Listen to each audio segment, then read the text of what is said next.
Salam alaikum, Mazoul, bonsoir. Il y a longtemps maintenant que je ne recours plus aux théories fourre-tout du complot, les théories du complot, pour tenter de m'expliquer tout ce que subit l'humain de la part de son frère humain de sordide et de dévastateur.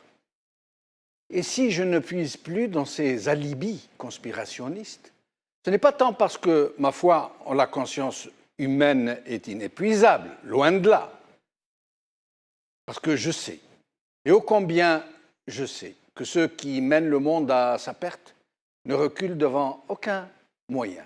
Oh oui, je sais, et ô combien je sais, qu'ils n'ont de compassion ni de pitié pour ces peuples qui ne sont pour eux que cohortes grises, troupeaux anonymes. Et je sais qu'ils broient sans aucun état d'âme quiconque se met en travers de leurs abominables desseins. Mais si je ne suis pas trop enclin à me laisser tenter par les théories du complot, c'est parce que je sais aussi que ces marionnettistes sont par trop rompus à la science de la manipulation et de la tromperie de masse pour se laisser débusquer par n'importe quel quidam en mal de vaticination. Et je sais aussi, malheureusement, que ce n'est pas un effet du simple hasard, que ces théories conspirationnistes sont quasi systématiquement servies à toutes les sauces de la paranoïa et de la divagation mentale pour apprentis analystes. Des exutoires et des défouloirs pour frustrer en tout genre, qui ont trouvé en ces succédanées de justification de quoi tout expliquer, de quoi tout nier, jusqu'au voyage des Américains dans la Lune. Mais j'avoue que pour ce qui se passe en Algérie, depuis le règne des Bouteflika tout particulièrement, je ne résiste plus à la tentation lancinante de m'expliquer l'inexorable chaos annoncé par une mise à mort délibérée, préméditée et laborieusement exécutée de ce malheureux pays par des gens qui semblent désormais n'avoir fait main basse sur le pouvoir de ce pays que pour le plonger dans l'indicible, mettre fin à son avenir, juste parce qu'ils ne l'imaginent pas, parce qu'ils ne l'imaginent plus sans eux à sa tête. Après eux, le déluge, tout simplement. Comment ne pas le penser dans de telles circonstances et avec un tel faisceau de présomption? La seule autre explication qui pourrait nous inciter à écarter cette terrifiante éventualité serait que ceux qui ont fait main basse sur le pouvoir de ce pays seraient tous fous alliés, tous totalement irresponsables, tous inconscients qu'ils mènent ce pays à son irrémédiable perte. Ce qui est totalement exclu, bien sûr. On ne connaît pas encore d'épidémie de folie. Il n'est pas possible que tant de responsables, de puissants généraux, de redoutables stratèges et de grands serviteurs de l'État en tout genre, dont beaucoup de gens honnêtes, soient tous déments. Et donc, il ne reste plus que le complot délibéré, le politicide prémédité d'une nation qui peine encore à naître à elle-même, qui n'est pas encore née en vérité, dont les premiers balbutiements ont été étouffés dès sa naissance et dont la mémoire a été savamment truffée de mensonges fondateurs qui ne pouvaient que plonger toute la mémoire collective dans la confusion et la schizophrénie. Oui, comment ne pas se convaincre qu'une tentative de mise à mort du pays est en train de se perpétrer posément, là, sous nos yeux, laborieusement, inexorablement? Comment? Et pourquoi l'armée, qui dispose de tous les pouvoirs, qui a toute l'attitude de désigner qui elle veut à la tête de l'État, comme elle l'a toujours fait, a-t-elle accepté d'imposer un impotent intégral pour un 4e mandat, alors qu'il n'était même pas en mesure de déclarer lui-même son intention de rempiler encore moins de faire sa propre campagne électorale, encore moins de prêter le serment, ni de prononcer le discours d'investiture après son élection entre guillemets. Et pourquoi l'armée, qui a la haute main sur la décision politique, est-elle en train d'imposer, via des relais périphériques, comme le FLN, un très probable 5e mandat? Et pourquoi l'armée et la puissance tutélaire du pays, il faut le dire, l'ancienne puissance coloniale, ont-elles toutes deux accepté que la fratrie du grand invalide règne en son nom et derrière sa façade institutionnelle? Pourquoi l'armée a-t-elle accepté cette prise d'otage et pourquoi y participe-t-elle elle-même? Pourquoi ce très étrange tandem de l'armée et de la puissance tutélaire, mais aussi de l'armée et des frères Bouteflika, n'ont-ils désigné à presque tous les postes de l'État, tous les postes clés de l'État, et à toutes les hautes charges que les plus corrompus, les plus véreux et les plus incompétents qui puissent se trouver, jusqu'à aller racler le fond des placards à balai, jusqu'à désigner à toutes les hautes charges visibles de véritables pitres, des cancres, des caricatures de crétins, de la canaille qui n'a aucune conscience, aucun sens de l'État, ni même la moindre pudeur, la moindre retenue.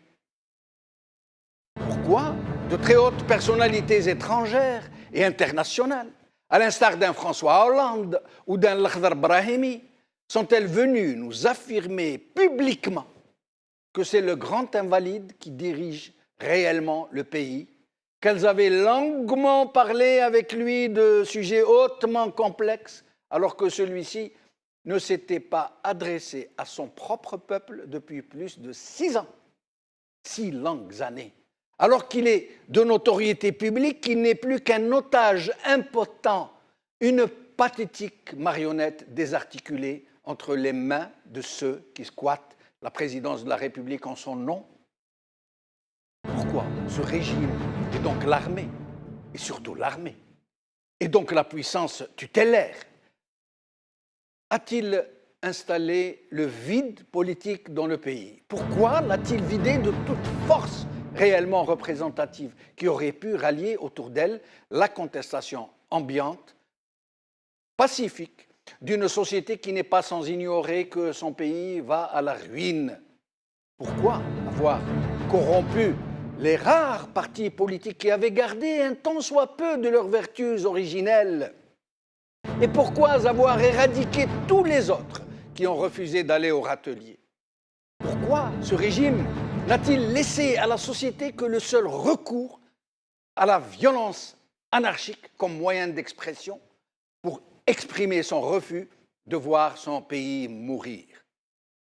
Oui, pourquoi n'avoir laissé que la seule alternative d'une violence débridée et de sériner aux Algériens que s'ils investissaient la rue, c'est leur propre pays qu'ils détruiraient et leur propre sécurité qu'ils compromettraient?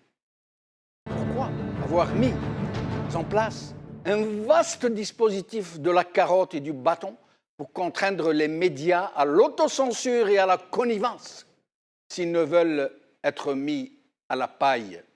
Pourquoi laisser émettre une quarantaine de chaînes de télévision sans aucune autorisation légale?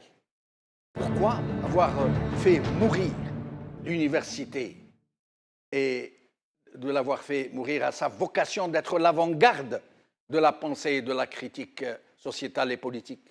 Pourquoi le régime a-t-il réduit au silence toutes les forces vives du pays? Toutes. Pourquoi leur oppose-t-il des dynamiques rétrogrades dont tout le monde sait par qui elles sont manipulées? Pourquoi avoir créé presque 1 million de faux moujahidines? Pourquoi avoir inséminé une corruption systémique au sein de l'UGTA et de toutes les organisations de masse? Pourquoi avoir créé de toutes pièces une oligarchie financière riche en milliards de dollars par la seule voie de la cooptation clientéliste et du pillage du trésor public? Pourquoi s'est mise en chantier de programmes d'une très grande complexité, éminemment polémiques, hautement explosives, comme la très légitime officialisation de Tamazight, dans le même temps où des groupes occultes sont instrumentés pour la combattre au nom d'une arabité qu'on a chargée de tous les péchés. Pourquoi cette surexposition de scandales en tout genre, dont l'implication au plus haut niveau des centres sécuritaires, dans des activités criminelles, tout particulièrement dans l'affaire des 700 kilos de cocaïne? Pourquoi cette purge jamais observée dans le pays des plus hauts chefs de l'armée, du patron de la police, du patron de la gendarmerie? Et pourquoi avoir fait incarcérer 5 parmi eux, dont 3 généraux-majors, chefs de région militaire? Pourquoi cet acharnement policier contre des initiatives politiques de gens venus d'horizons divers et qui ne cherchent qu'à alerter l'opinion publique? Pourquoi ce coup de force au Parlement? Pourquoi avoir destitué de façon tout à fait illégale le président de l'APN alors qu'il était un fidèle parmi les fidèles de ceux-là même qui l'ont chassé? Pourquoi ces arrestations de journalistes et d'artistes et leur exhibition en menottes? Pourquoi des médias inféodés au clan central du régime les jettent-ils en pâture à une certaine foule chauffée à blanc avec des moyens d'un autre âge? Pourquoi est-ce que c'est l'inénarrable Ould Abbas qui annonce que Bouteflika sera le candidat du FLN aux prochaines présidentielles, alors qu'il y a quelques semaines seulement, il déclarait publiquement que c'était au même Bouteflika et à lui seul qu'il appartenait de dire s'il se présentait ou non? Pourquoi cette décision de maintenir à leur niveau des années de grande prospérité, des acquisitions d'armements et de dotations et d'équipements militaires alors que des millions d'Algériens peinent à se nourrir correctement? Pourquoi ces manœuvres militaires de grande intensité, précisément à l'ouest du pays? Pourquoi cette décision de se lancer dans l'exploitation du gaz de schiste alors qu'une telle opération risque de provoquer une grande explosion de colère au Sahara? Et je pourrais ainsi continuer à poser de telles questions pendant des heures.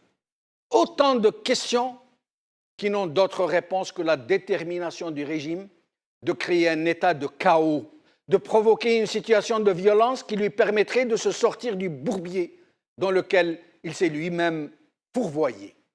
Le risque en est que l'Algérie ne soit précipitée dans un effroyable inconnu, où elle pourrait perdre son âme et sa raison d'être.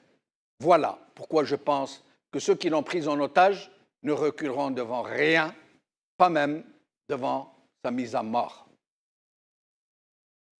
Aujourd'hui. Le Monde. En Algérie, une opposition résignée à l'idée d'un 5e mandat de Bouteflika, par Amir Akef. Marianne. Au fait, Bouteflika est-il au courant qu'il se représente? Par Martine Gozlan. Le Courrier du soir. Algérie. Âgé de 81 ans et en fauteuil roulant, le président Bouteflika veut un 5e mandat. Par Chir Dieng. 5e mandat, que cache le FLN? C'est le titre de notre émission d'aujourd'hui. Je tiens à m'excuser auprès de vous et auprès de mes invités ici sur le plateau de ce très long éditorial, le plus long de ma carrière de journaliste à Al-Magharibiya. Et il fallait que je sorte tout cela. J'avais besoin de le faire et je crois que nous devons tout sortir maintenant parce que nous sommes dans l'impasse. Avec moi, donc, pour en parler, Idir Ounoran, analyste politique. Merci d'être avec nous. Merci, M. Benchenouf, pour l'invitation. Merci. Zoher Rouis, secrétaire national de Gil Jadid. Merci d'être avec nous, Zoher. Merci à vous. Bonsoir, Jamel Dine. Bonsoir tout le monde.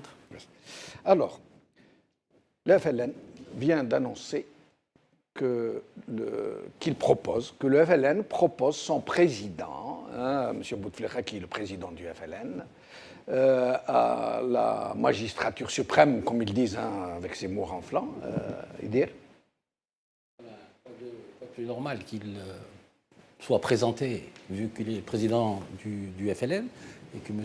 Ould Abbas, son fondé de pouvoir au sein du FLN uniquement, puisse le dire et l'acter publiquement, ce qui veut dire par là aussi qu'on a échappé à ce que je pourrais appeler à la passation à la cubaine, entre Fidel et Raoul.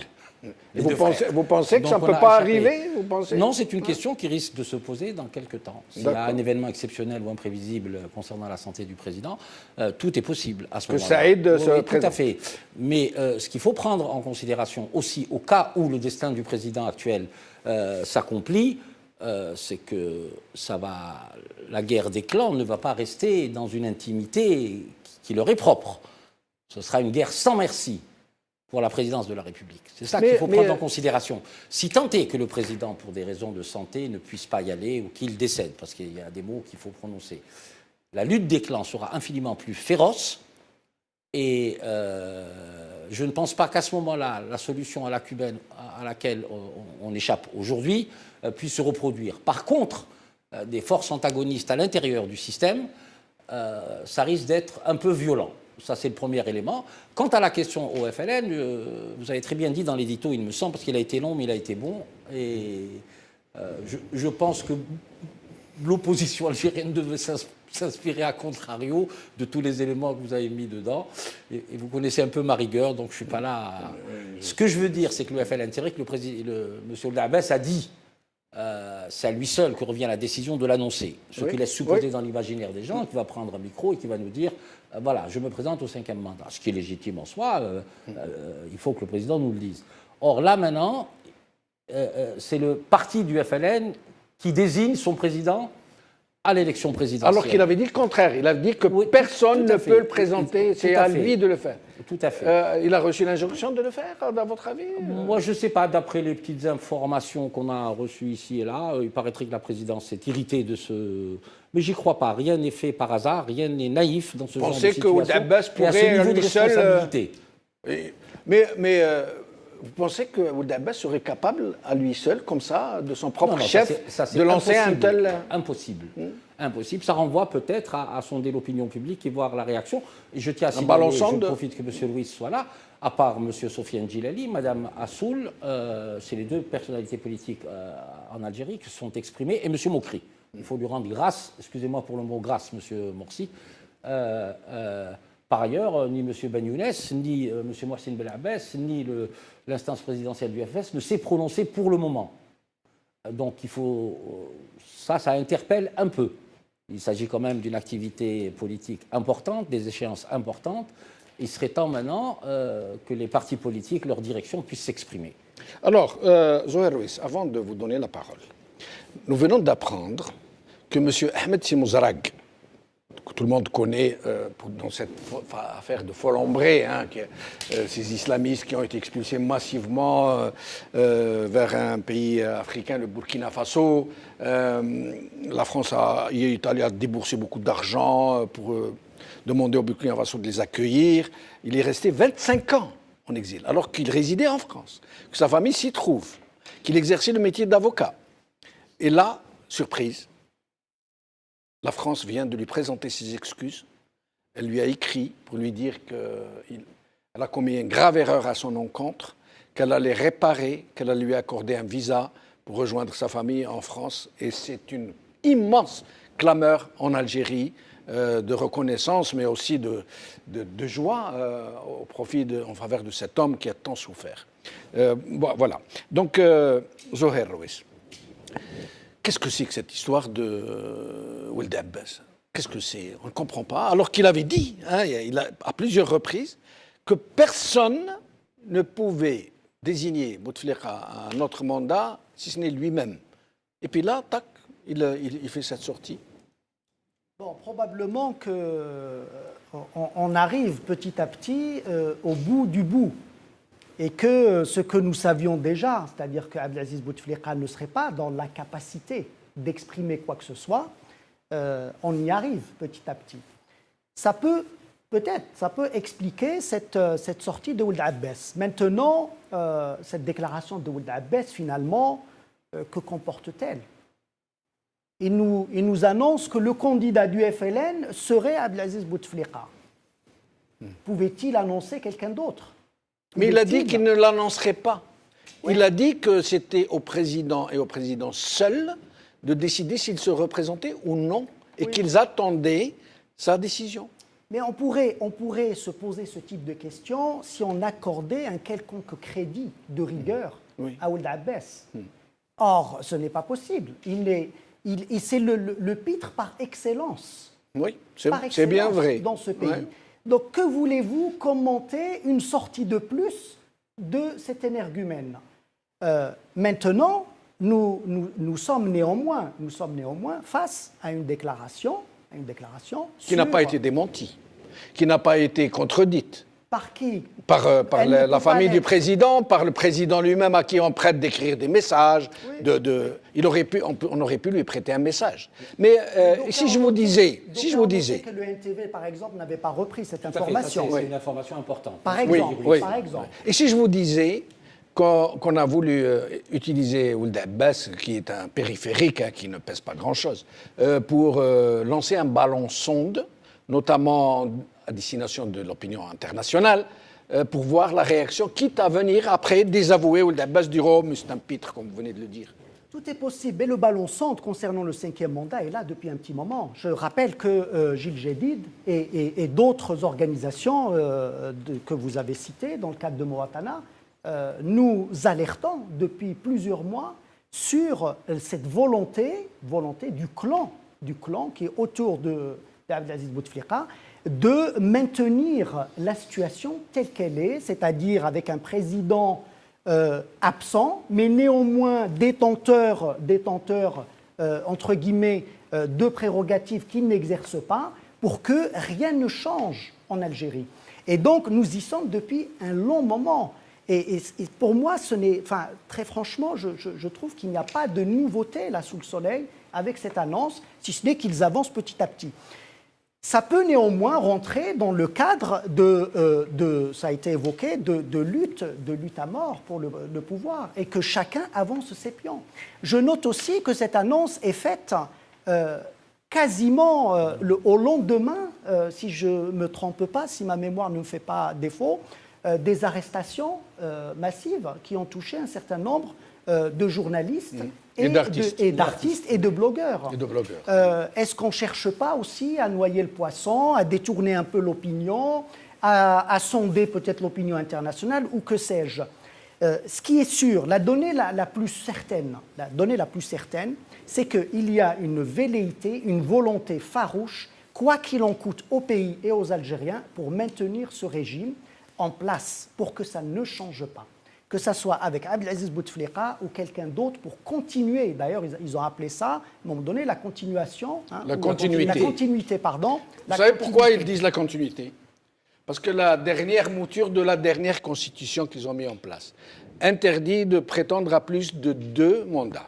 Absolument. Et donc, comme lui a déjà 4 mandats, ils ne peuvent pas dire le 5e mandat. Oui. Donc, ils disent il va faire son premier mandat. Oui. Et parce que aussi un certain nombre de voix et de partis politiques, dont Gilles Jadid, ont mené une campagne de pédagogie sur le terrain pour expliquer en quoi un 5e mandat est complètement illégal et illégitime. Donc, il y a aussi cette action de pédagogie sur le terrain qui a fait qu'ils ont été obligés de changer de vocabulaire et de parler de continuité, et ils reviennent. Ou alors parce que c'était trop impudique pour eux de parler de 2e mandat. Les gens ne comprendraient pas. Absolument. Parce que là, constitutionnellement, ils pourraient parler de 2e mandat. À partir du moment où la nouvelle constitution a été, comment on dit,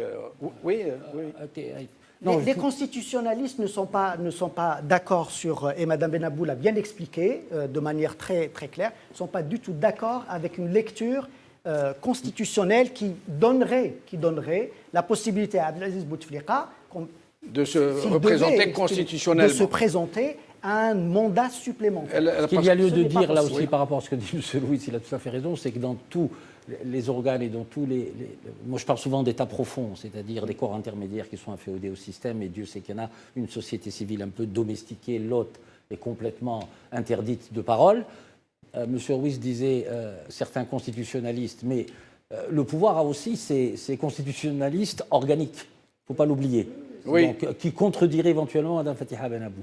Pour rebondir sur ce que vous avez dit tout à l'heure, M. Benchnouf, cette histoire de ballon sonde, vous savez que, et je rebondis aussi sur ce qu'a dit M. Ruiz tout de suite, que l'annonce faite par le président du FLN, par le secrétaire général du FLN, Jamal Abdel, c'était juste au moment où il y avait ces arrestations au niveau des artistes, des journalistes et des blogueurs. C'est que hier ou aujourd'hui, je pense, c'est que M. Messahel est là, dans le cadre du comité mixte algéro-français, à Paris, en train de discuter à Le Drian, avec M. Le Drian. D'accord. Est-ce que ce n'est pas pour vendre un petit peu ce 5e mandat ou pas? La question mérite d'être posée. Si on arrive à jouer sur la temporalité des choses. Mais Idir, oui. Très franchement, aujourd'hui, c'est tout le monde qui se pose la question, qui se pose des questions. Toutes celles que j'ai posées dans mon édito et d'autres encore, hein, il y en a beaucoup. Qu'est-ce qui se passe en Algérie? Est-ce que ces gens sont tous sous la coupe d'un fou, d'un dément, d'un hystérique qui ne sait pas où il va et qui entraîne tout le pays à sa perte avec lui? Est-ce que il y a quelque chose derrière? Est-ce que ce sont des gens tellement manipulés? Je rappelle que ces gens-là sont très capables. Ces gens-là ont réussi à démanteler le DRS. Tout à fait. C'est pas peu dire. Ces gens-là ont réussi à chasser de l'armée des centaines de généraux et de colonels. Ces gens-là ont réussi la gageure de faire rempiler un cadavre, littéralement, à un 4e mandat. Et ils se préparent à le faire rempiler à un 5e. Donc, est-ce que ces gens-là ne sont pas en train de nous préparer quelque chose d'atroce? Est-ce qu'ils ne veulent pas provoquer une situation insurrectionnelle pour justifier un coup d'État? Tout est possible. Non, la pérennité du système. J'ai toujours dit qu'on avait, nous, en Algérie, une problématique de système. Ce système est fort. Et comme je le dis souvent, il maîtrise l'agenda, il a les finances publiques, il a la force légitime de répression, il utilise peut-être notre diplomatie à des fins de pérennisation du système en opposant la stabilité contre le chaos. Vous comprenez? Oui. Et tout ce que vous dites là concernant cette espèce de statu quo, nous sommes là aujourd'hui dans un statu quo qui va évoluer.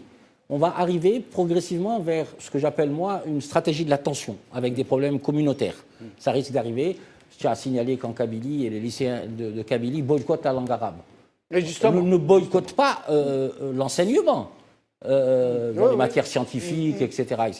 Boycottent l'heure d'arabe pour répondre à un groupe de parents, de DJ, je pense, qui oublient qu'ils sont Qabaïl al-Hadra et qui ne veulent pas enseigner à leurs enfants. C'est des berbères et c'est les dignes héritiers des Koutama. Oui. Donc ceci pour leur propre histoire. Ça, c'est leur souci. Mais je peux comprendre cette espèce de démocratie. Il y a les chômeurs du Sud. Vous l'avez dit dans l'édito, ils commencent à faire une dérive sémantique sur l'exploitation du gaz de schiste, sans consultation des populations locales. C'est toutes ces questions-là qui vont nous amener vers une stratégie de la tension. Et je suis au regret de le dire, je parlais avec M. Ruiz en off, là, dans 30 secondes. J'ai dit, j'ai la crainte, est-ce que c'est le bon mot, que nous arrivions à une stratégie du chaos.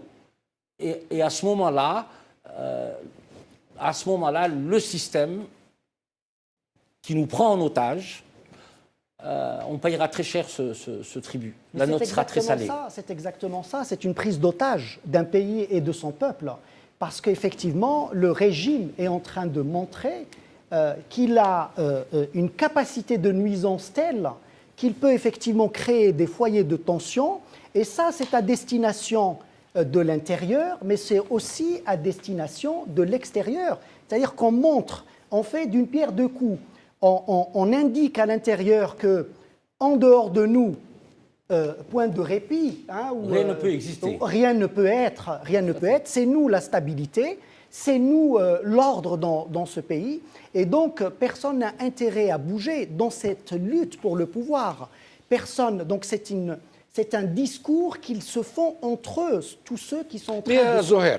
Juste oui, allez-y, j'ai une question. Donc, il montre, ce régime montre toute sa capacité de nuisance pour essayer de neutraliser tous ceux qui lui contestent le pouvoir à l'intérieur de ce sérail. Mais aussi, pour montrer aussi aux Algériens qu'ils n'ont pas intérêt à bouger et qu'ils ont la capacité de taper, d'emprisonner, etc. Mais c'est aussi une indication pour l'extérieur, pour dire vous aviez parlé dans votre édito de Hollande et d'autres dirigeants de démocratie occidentale. C'est pour leur dire aussi que s'il n'y avait pas nous, ça serait le désordre, ça serait des hordes d'Algériens qui vont déferler chez vous, etc., etc. Et ils jouent encore de la carte islamiste, ils jouent du terrorisme, ils ont entre les mains un certain nombre de cartes qu'ils mettent sur la table pour faire la pression sur ces pays étrangers. Zoher, moi j'entends bien ce que vous dites, j'y adhère totalement. Mais le problème est que là où je ne comprends pas, là où beaucoup de gens ne comprennent pas, pourquoi ce régime ne comprend-il pas que c'est suicidaire, y compris pour lui-même? S'il continue dans cette dynamique mortifère, il va être lui aussi entraîné dans le chaos. Il ne pourra plus contrôler la situation. Alors que maintenant, s'il met en place, s'il est assez intelligent pour mettre en place une véritable synergie de transition, il pourrait encore durer pendant une dizaine d'années. Parce qu'une transition, ça met du temps. Pourquoi s'obstine-t-il à créer de tels abcès de fixation, à aviver de telles crises, notamment celle de Tamazirt, d'un côté l'officialiste Tamazirt et de l'autre côté il crée des groupes occultes arabistes qui viennent... il est en train d'allumer la poudrière. Pourquoi? C'est ça que je ne comprends pas. Je crois qu'ils sont dans une logique où c'est une lutte à mort. C'est-à-dire que celui qui va subsister va écraser l'autre et le faire disparaître. Je crois qu'ils n'ont plus rien à perdre. Mais si, ils ont à perdre. Ils sont riches en milliards de dollars. Ils ont des biens, ils ont des familles, ils ont des parents en Algérie. C'est pas des gens qui sont tombés du ciel. Ils vont faire sauter tout un pays. Ils vont le faire disparaître de la surface du monde.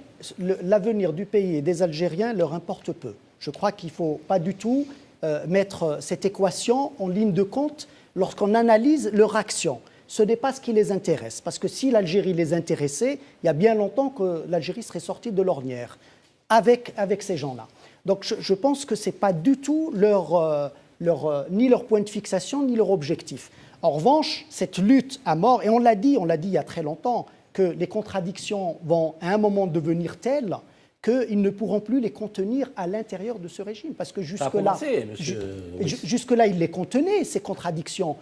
Si on pense à la succession de Boumedienne, etc., ils ont contenu les contradictions. Elles existaient, mais elles ont été contenues. Sauf que depuis plusieurs années, ils ne les contiennent plus. Et cette bataille féroce, à mort entre eux, elle est dans la rue désormais. Et donc chacun y va de ses moyens. Ils savent que celui qui prendra le relais, parmi eux, c'est pour ça qu'on insiste réellement, mais vraiment, que le sujet, c'est certes Bouteflika, le 5e mandat, mais le sujet, c'est le régime. Parce que Bouteflika, il n'y a pas mieux que lui qui représente ce régime. Il le représente parfaiement. Et donc, c'est bien ça le sujet. Mais, justement. Nous savons tous que c'est l'armée qui est le dernier recours. Qu'on le veut ou non, c'est elle qui décide en fin de compte. Elle peut demain dire non, pas Bouteflika, je veux l'autre. Et c'est l'autre qui sera élu entre guillemets, bien sûr. Pourquoi l'armée est-elle elle-même otage d'une volonté qui est là quelque part dont on ne situe pas les véritables auteurs? Et pourquoi veulent-ils absolument garder Bouteflika qui est mort-vivant pour tout le monde?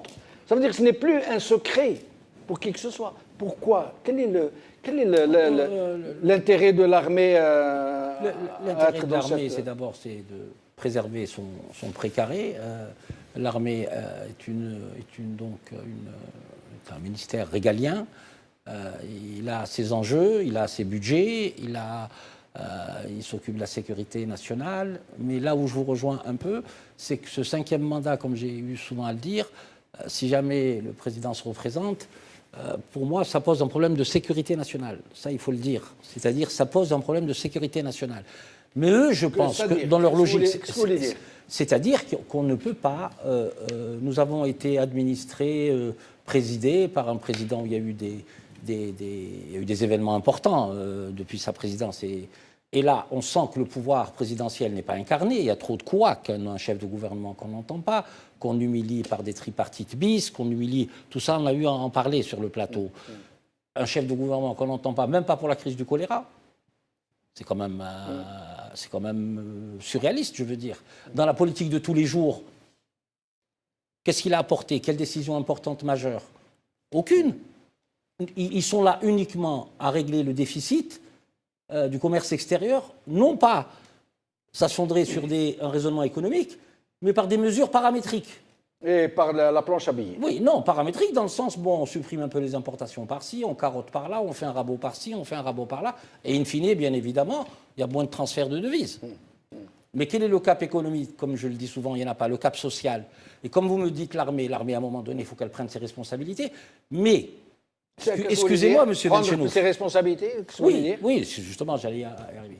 Il faut que les initiatives de l'opposition puissent être crédibles, construites. Et à ce moment-là, pourquoi ne pas inverser le couple? C'est-à-dire, c'est à l'opposition, représentée par M. Ruiz et ses camarades dans le cadre de Mouattana ou dans le cadre de son propre parti, qui arriverait à agréger sur un nouveau programme en étant dans une démarche iconoclaste, ne pas mettre la poussière sur le tapis en faisant une révision de la Constitution, une idée de la nation. Il faut que les Mozabites puissent vivre normalement sur leur terre et pratiquer leur rite, qu'ils soient protégés. Il faut que les Kabyles soient la même chose, que les Zénètes aient les mêmes droits. C'est toutes ces questions de la nation. Et à ce moment-là, cette opposition, elle serait crédible en Algérie. Elle peut même imposer un tour de manivelle inverse à l'armée. Ce serait à l'opposition de dire, en mobilisant les foules, en ayant un discours iconoclaste... Vous ne répondez pas à la question. Oui. Pourquoi l'armée, qui est le patron en matière de décision politique, j'allais même dire le seul patron, avec l'argent bien sûr. Oui, parce que depuis qu'il y a beaucoup d'argent, l'argent est devenu un décideur. L'argent, parce que celui qui est en mesure de donner de l'argent à ceux qui ont le pouvoir, finalement, c'est lui qui décide. Mais pourquoi l'armée, qui peut avoir l'argent, elle n'a pas besoin de Saïd Bouteflika pour lui servir la soupe. Elle peut se servir elle-même, comme elle l'a toujours fait. Mais pourquoi tient-elle, j'aimerais que tous les deux, vous essayiez de me répondre, pourquoi l'armée tient-elle à faire rempiler une pathétique marionnette qui ne tient même pas assis, je ne dis pas qu'il ne tient pas debout, qu'il ne tient pas assis, sans son corset. Il a un corset rigide sans lequel il tomberait en avant. Il ne prononce pas un mot, il ne reconnaît pas les gens, il n'a même pas 10 minutes de lucidité relative, et qu'on veut faire remplir un 5e mandat. Il a 20 ans derrière. Pourquoi l'armée insiste-t-elle pour le garder, ce monsieur, alors qu'elle peut décider de mettre n'importe quel kidam? Quel type de relation a eu M. Bouteflika par rapport à Salah Gaïd? Est-ce qu'il lui renvoie l'ascenseur au moment où il devait être mis à la retraite à l'époque de M. Lamari? Mais Gaïd Salah n'est pas le seul à décider dans l'armée. Non, évidemment, ils ne sont pas les seuls. Moi, j'ai même dit sur un plateau, est-ce que finalement les 5 généraux limogés, enfin ceux qui sont en instruction au tribunal militaire de Bila, est-ce qu'ils ne payent pas leur manque d'enthousiasme, soyons un peu diplomates, quant à la candidature au 5e mandat? Donc ils font table rase. Est-ce que M. Bouteflika veut partir en étant au pouvoir?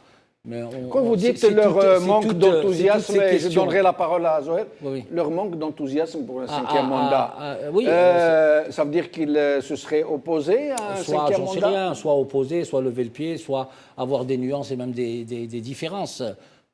Ça paraît évident. On dit qu'ils auraient exprimé leur crainte, leur inquiétude qu'un 5e mandat puisse faire exploser le pays, que c'est pour ça qu'ils auraient été balayés. Toutes ces questions-là liées au régime. Mais quand je vous disais tout à l'heure que l'opposition devrait construire un projet alternatif et, à la limite, imposer à l'armée de changer de logiciel, c'est terminé tout ça. Ce n'est pas l'Algérie des années 60, ce n'est pas l'Algérie des années 70, ce n'est pas l'Algérie des années 80. C'est l'Algérie, on parle de l'Algérie, là, aujourd'hui, 2018, 2030, 2035. Et quand on parle de transition, M. Benchenouf, comme je le dis souvent et je le dis à des camarades comme ça, quand il nous arrive de discuter, la transition, ce n'est pas pour la transition, elle se construit.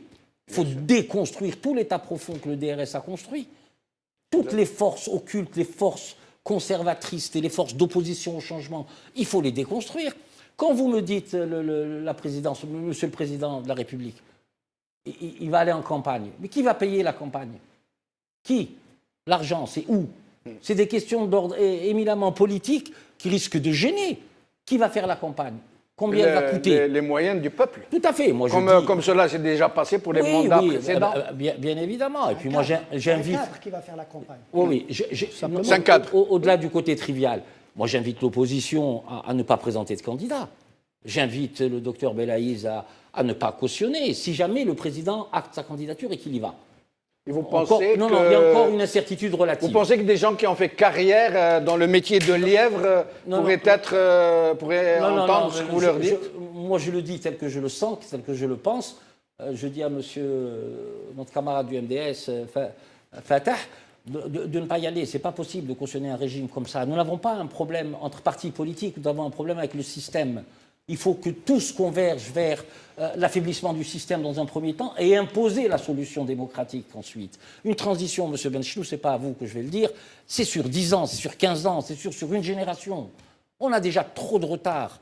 Vous avez dit dans votre édito, l'université est morte. Oui, Comment construire un pays? Où est le cap de l'Algérie 2035? L'université est morte. C'est toutes ces questions, monsieur. On ne peut plus aller dire il est malade, il a ci, il a ça. Vous savez que le directeur de la recherche scientifique, M. Aourar, a été confondu pour plagiat. Confondu. Il a plagié, il y a quelques années de ça, 4 années je crois, il a plagié une publication d'une universitaire française. Il n'a même pas été cherché chez les Pakistanais ou chez les Chinois et faire traduire. Il a pris chez les Français une publication universitaire d'une grande personnalité française qu'il a plagié, qu'il a mis sur son blog. Il a été pris la main dans le sac. Quand ils l'ont pris, il a démenti. Et quand finalement ils l'ont confondu, il a dit oui, mais eux ils sont restés sur le trône 2 ans chez nous. Et nous, moi aussi, je vais prendre Zoher Rouis. C'est la Freda. Ça, c'est le directeur de la recherche scientifique de l'université dont j'ai dit qu'elle était morte.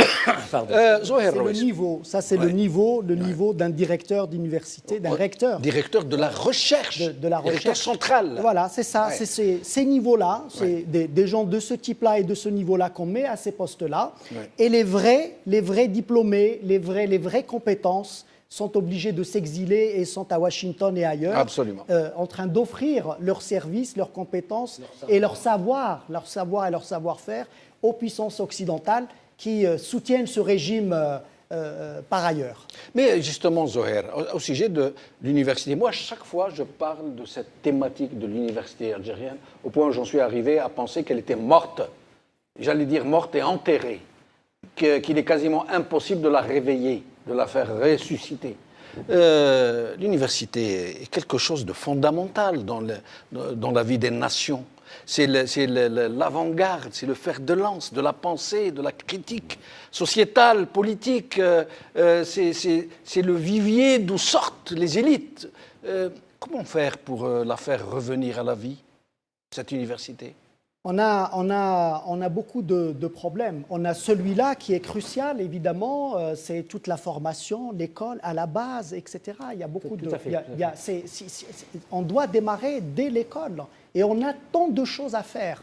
Mais nous avons un problème politique à régler. On doit se débarrasser de ce régime parce que ce régime a eu tout le temps qu'il fallait pour prouver, pour faire ses preuves. Et il a montré qu'il n'était pas intéressé par l'Algérie et les Algériens, comme je le disais tout à l'heure, si ce n'est que par ses propres affaires. Donc il faut, je reviens à la discussion là avec Idir, il faut régler ce problème politique. Il faut sortir, il faut évacuer ce régime. Comment le faire? C'est la question que vous allez vous poser. Comment le faire? Je l'attendais. Comment le faire? C'est ce qu'essaye de faire l'opposition. Parce que nos téléspectateurs sont unanimes dans une chose. Ils m'écrivent beaucoup. Je les remercie beaucoup. Ils m'écrivent, je ne peux pas dire le nombre de messages que je reçois. Presque tous me demandent de vous demander, de proposer des solutions. Ils disent, les critiques, on sait ce qui se passe, on est là, on sait mieux que vous. Parce que nous, on les vit, les problèmes de tous les jours. Mais on aimerait que vos invités nous proposent des solutions, qui nous fassent voir des perspectives, des possibilités. Alors, Zoher Rouis. Oui, bon, après, on se plie à l'exercice, donc on répond effectivement sur un certain nombre de questions, mais les propositions des partis d'opposition existent. Elles valent ce qu'elles valent, mais elles ont le mérite d'exister. Elles sont là. Et donc, il faut aussi s'intéresser et aller regarder ce que proposent les uns et les autres. Je ne vais parler que de ce que nous avons avancé à Gil Jadid dans le cadre de Mouatana. c'est une transition, c'est le sujet de la transition qui a été évoqué, c'est une transition qui prendra le temps qu'elle prendra, mais qui permettra au pays de petit à petit reconstruire le fil, la confiance avec les Algériens. Parce que si on n'arrive pas à rétablir la confiance avec les Algériens, on n'y arrivera pas. Donc, c'est la proposition qui a été faite le 13 octobre par Mouatana dans un local privé, puisque nous n'avons pas eu l'autorisation de tenir la conférence nationale qui était planifiée ce jour-là. C'est de dire qu'il faut qu'à la prochaine élection présidentielle, que ce régime-là ne nous représente pas un 5e mandat de Abdelaziz Bouteflika, qu'on laisse la possibilité à un homme ou une femme d'émerger démocratiquement, librement, qu'il y ait une véritable joute de vraies élections et qu'on laisse émerger un homme ou une femme qui, lui, engage cette transition et qu'il s'engage sur un mandat unique parce que c'est une transition et qu'il y ait formation d'un gouvernement, appelons-le d'union nationale, de consensus, de ce qu'on veut, mais qu'on engage rapidement un gouvernement qui puisse conduire les affaires courantes. Mais est-ce qu'ils vont vous laisser faire la vapeur? Mais ils ne vous laisseront pas faire. Zoher, il y a pourquoi un rapport de force à construire. Juste une question. La plupart des Algériens sont là en train d'écouter les uns et les autres et ils ont le sentiment que même les plus honnêtes des politiciens de l'opposition sont un peu dans des dynamiques politiciennes.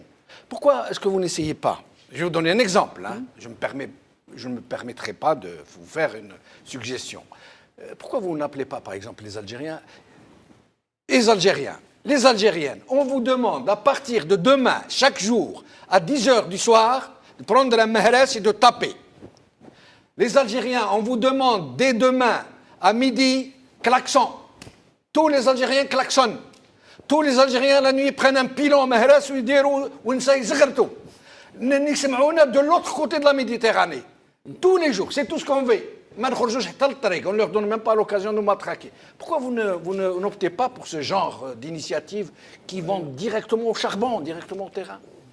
Vous savez, à Gil Jadid, on a déjà engagé, on a plutôt misé sur l'action pédagogique, c'est-à-dire amener le citoyen à vraiment comprendre quels sont ses devoirs et ses droits en tant que citoyen. Et les enjeux, surtout. Et puis les enjeux de ce qui se passe, évidemment. Nous l'avons fait aussi avec Mouatana. Nous avons pris ce parti-là d'expliquer les choses, d'avoir une action pédagogique. Je ne reviens pas sur la violence qu'ont subi les animateurs de Mouatana en étant sortis sur le terrain. On a dit, ça ne nous empêchera pas de continuer et de le faire. Et en tout cas, nous, à Gil Jadid, on continuera à le faire. Et on expliquera. Donc nous engageons cela maintenant et ça a été dit tout à l'heure, il faut que les Algériens s'impliquent pour que justement on puisse renverser la vapeur. Si on veut créer un rapport de force avec ce régime, c'est la question que vous avez posée, Jamel Din, pourquoi est-ce qu'il vous laisserait faire? Il faut que, dans l'équation, les Algériens s'impliquent fortement, se mobilisent fortement. Et c'est là-dessus, c'est à cela que nous les appelons, par des actions qui sont ce qu'elles sont, celles qui ont été engagées, par d'autres qui vont advenir aussi. Mais il faut bien comprendre que si on attend, parce que je le lis aussi tous les jours, il y a beaucoup de suggestions qui sont faites sur Facebook, ici et là. Et pas inintéressantes, il y en a qui sont très pas pertinentes. inintéressantes. Tout à fait. Mais ce qui nous manque, c'est l'engagement. C'est l'engagement. C'est que les gens s'engagent dans Mouatana ou dans autre chose, peu importe. Il y a tant d'initiatives pour que les Algériens s'approprient leur citoyenneté. Mais elles ne sont pas renforcées, malheureusement. Et donc, il faut continuer à faire ce travail-là pour que les gens s'engagent et qu'on puisse, à un moment donné, agréger et puis renverser un peu la vapeur et puis faire le travail que nous faisons à l'extérieur, parce que ce que nous faisons à l'extérieur compte aussi pour que, ici, dans les démocraties occidentales, qu'on voit bien qu'il y a des Algériens en Algérie qui s'expriment, qui ont envie que ça bouge et que ce qu'on leur raconte... Et ça bouge de plus en plus, j'ai l'impression, dans vos rassemblements. Absolument. Je l'ai constaté moi-même, j'y étais... Il y a des gens de plus en plus nombreux, et vous avez vu qu'on a continué la dynamique jusqu'à samedi dernier à Marseille, et on voit bien que ça agrège ça prend, ça commence à prendre. Absolument. Nous arrivons bientôt à la fin. C'est-à-dire, c'est juste pour reprendre M. Ruiz. Moi, je suis en partie d'accord avec vous quand vous dites qu'il faut que la société bouge. Vous êtes dans vos laboratoires, vos appareils, dans le cas de Mouatana ou de Djil Jadid, et des partis qui composent et les personnalités composent donc Mouatana. Moi, je veux bien. Mais à un moment donné, vous théorisez, vous conceptualisez, vous analysez, et puis comment mettre ce discours à la portée du citoyen? C'est un problème de communication. Il faut qu'il y ait des transcripteurs de discours dans la société. Si vous restez confiné uniquement dans la théorisation des choses et la conception, on n'avancera pas beaucoup. Il faut vous impliquer dans la société, que vos appareils successifs puissent s'agréger, parce que je vais vous dire une chose qui est très simple à comprendre, c'est que même Mouatana, elle doit se mettre à l'échelle du pays. À l'échelle du pays, à l'échelle des aspirations du pays. Partout, là où c'est possible. Aller parler du changement, parler de la transition, leur dire la vérité. La transition, ça va mettre du temps. Il faut qu'on arrive à se parler, il faut qu'on arrive à construire. Et fort de ça, c'est important, ce que vous avez souligné n'est qu'une partie de l'iceberg, votre action à Marseille. Il faut à tout prix que d'une manière supranationale, qui est le représentant de Mouatana en Europe, puisse aller discourir et dire il y a une autre voie pour l'Algérie. La voie est là, nous sommes en train de la construire. Vous ne pouvez pas rester confiné à Zeralda ou ailleurs. C'est vrai qu'on vous a empêché de leur réunion à Béjaïa, à Constantine, vous avez subi de la violence. C'est vrai que c'est condamnable. Mais maintenant, il faut arriver à une... En plus, vous avez une campagne présidentielle qui va commencer.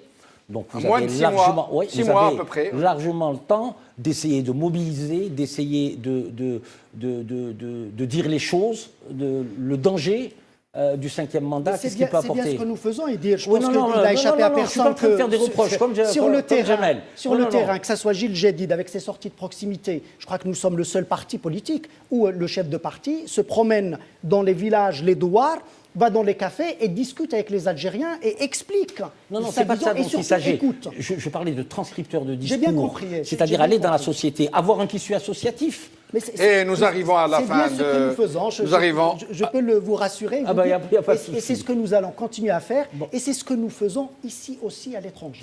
Et moi, je rêve, je redis ce que je disais tout à l'heure, je rêve d'hommes politiques qui viendraient ici sur ce plateau, se tourneraient comme ça vers la caméra, ils diraient Khawti, Khouatati, Mehres, في الليل 10 تاع الليل والكلاكسون على 12 tout le monde كلاكسون تاع التران تاع البابور تاع الكاميوات تاع كذا والزغاريت والمهرس نرعدوهم ونزعزعوهم. Je rêve que des hommes politiques puissent venir ici. Et du Mahrez, j'aimerais qu'on prenne des casseroles et qu'on tape dessus. Des casseroles. Ce serait très bien. Des casseroles. Voilà. Mahrez, ça fait pour leur dire, trop de casseroles vous concernent. Voilà. Merci beaucoup, Idir Onoren. Merci beaucoup, Zoher Ruiz. Merci beaucoup, chers amis, d'avoir suivi cette émission. ربي يجيب الخير لهذه البلاد وواحد ما ينجم يسلك البلاد إلا الجزائريين هما بنفسهم. بقوا على خير بسلامة.